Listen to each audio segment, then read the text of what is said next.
Good morning guys and welcome to 5th generation Nabi Shop. Welcome to another quick review and testing po. Shoutout po natin si Sir Marnold ng Surigao del Sur. Welcome to 5th generation Nabi Shop, sir. This is your airsoft pistol gas blowback model 1911 MEU all black full metal.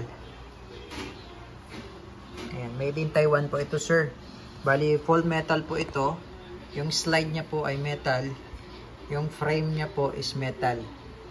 Tapos, yung grip cover is rubber. Ayan. Hindi siya plastic po. Rubber siya. Ayan. Rubber po yan. Hindi siya plastic. Yung iba kasing grip cover is plastic po. Ano? Ito rubber siya. Rubberized. Tapos, ito pong grip niya yan. Napapalitan po yan. Napapalitan po. Pero maganda na to dahil rubberized. Rubber siya, rubber. Ayan. Full metal po siya, made in Taiwan. Naka-ambidextrous manual safety. Ganda ng sight. Naka-tritium sight, white dot. Ayan. Mabigat po ito, mabigat. Lagpas po 1 kilo. Itong ating 1911 MEU with marking siya dito. Kilalang caliber po yan, .45 ECP. Disclaimer lang po, airsoft pistol lang po ito, airsoft gas blowback pistol. So ito po yung mga kasama sa package. May kasama na siyang, ito po yung kanyang hangin, ito po yung kanyang propellant, green gas po ang tawag po dito. Standard power, Pop Dyno brand 12. And also, may kasama na rin siyang plastic ball. Ito naman po ay Airsoft BBs Jer brand. 0.23 grams po yung weight or yung timbang ng bawat plastic ball. Yung laman po nito ay 4,000 shots. Yung size po ng plastic ball is 5.95 ml. May kasama na rin po siya. And also, comes with free silicone oil. And then, yung ating unit, MEU 1911 MEU, ayan. Type A po na 1911 MEU, full metal, airsoft gun, gas blowback po ito, gas blowback. Ay, po pwede rin natin siyang balahan ng steel ball. So, ito, meron po tayong steel ball dito. Ayan po. So, talaga makikita ko natin na talagang bulitas po yan. Dahil meron yan magnet, ano. Magnet po yung nasa gitna eh. Ito.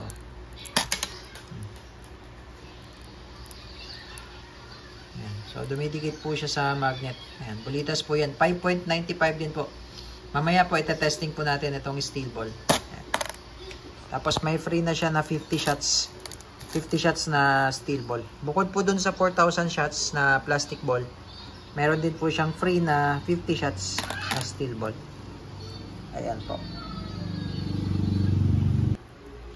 And ito po pala yung kanyang owner's manual. Scan nyo lang yung code, sir. Okay, so ito po yung kanyang magazine. Silver po ang magazine niya. 15 rounder po ito. 15 po ang laman. 1.5, 15 plus 1.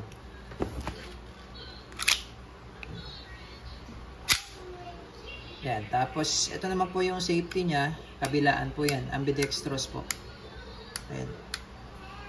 Yan yung safety mode. Safety off.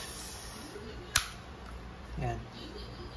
So, gagana lang po yung safety kapag kinasan nyo po. Ayan, pag kinasan nyo po, gagana po siya. Pero pag hindi nyo kinasa, hindi mo siya mapipihit. Kailangan po kasi nakababa itong hammer. Ayan. Pwede namang ibaba mo lang. Ayan. Bago mo siya ma-safe, kailangan nakababa itong hammer. Ayan. Pwede mong ibaba or pwede nyo pong ikasa bago mo siya ma-save. Ayan. Tapos, ngayon po, naka-safety off siya, di ba? Pag kinalabit ko yan, pipitik yung hammer. Pero pag hindi ko diniinan itong part na to, ito po ang beaver tail, hindi rin siya pumipitik. Ayan. Diba? Kasi part ng safety niya to. So, pag diniinan ko siya, ulitin ko po, no? Pag di ko siya diniinan at kinalabit ko, yan, hindi siya pumipitik yung hammer. Hindi pumuputok, kumbaga. Siya pumipitik. Pero pag diinan ko siya, automatic po, pag hinawakan nyo yung grip, kailangan nadidiinan po ang beaver tail. Part of safety niya kasi ito, dual safety. Bukod sa manual safety, mayroon din siyang beaver tail. Sa mga totoong baril, may ganito po, especially 1911, may ganito po siya. Beaver tail safety po ang tawag niya. Okay? Testing po. Ngayon po, maglalagay po tayo ng steel ball. Steel ball po ang ating gagamitin. And also, itetest din natin sa plastic ball. Okay, so ito po steel ball.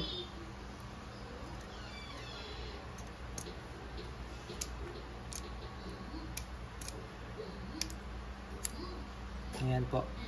Okay. So, nilagyan ko po ng 3 pirasong steel ball. Ngayon po, lalagyan po natin ng gas. Sa pagkakarga naman po ng gas, ito po yung bulb niya. Inlet, dito po tayo magkakarga. Ito naman po yung outlet bulb. Ito naman po yung pinapalo ng bulb knocker or yung nagsisilbing pinaka-firing pin ng ating airsoft pistol. Sa tunay kasi firing pin. Ngayon sa airsoft bulb knocker, yun yung nagnanak or pumapalo dito sa bulb na to para po ilabas niya yung hangin. Magmula sa loob nitong tangke, ito kasi pinakatangke niya, papasok siya dito para itulak niya yung projectile or yung BBs. Okay, so inverted position po, upside down. 3 to 5 seconds lang o. Okay, so kung yung steel ball po ang gagamitin natin, medyo mabigat po ang steel ball. Nasa 0.90 grams po yan, more or less. So ang velocity niya mababa lang, baga pang malapitan lang siya. Tapos bihira nyo lang gamitin ng steel ball kasi hindi naman siya talaga naka-design for the unit. Plastic ball talaga ang pwede siya sa kanya kasi gas kasi siya, gas powered. Unlike kung CO2 powered siya, palakas yung pressure, kaya niya yung steel ball. Okay, so ito naman, pwede naman yung steel ball pero kumbaga bihira lang pong gamitin ng steel ball. Okay, so loaded po tayo ng 3 rounds ng steel ball. Testingin po natin pati plastic ball. Testing po, 1911 MEU. Ayan po, pakita ko lang sa inyo na steel ball po ang gamit natin. 3 rounds.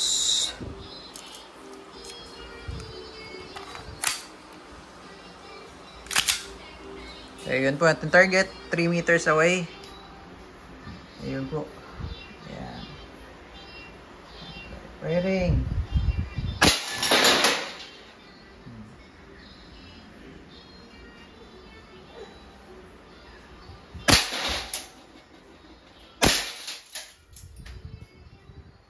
Diba? Naturog.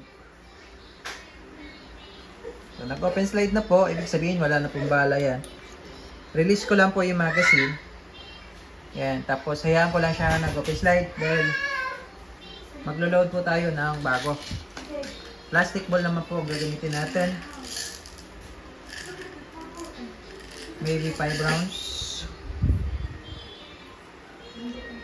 5 rounds. Yan, plastic ball po.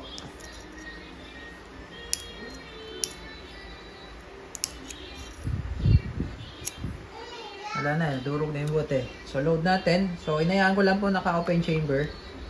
Yes, open slide pala. Open slide. Yan, tapos, babalik ko lang tong slide.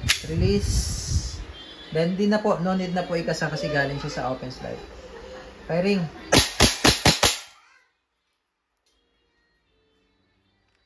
Okay, hammer down. Release mag. Then, hammer down. All goods na po sir, 1911 MEU, full metal gas blowback airsoft pistol.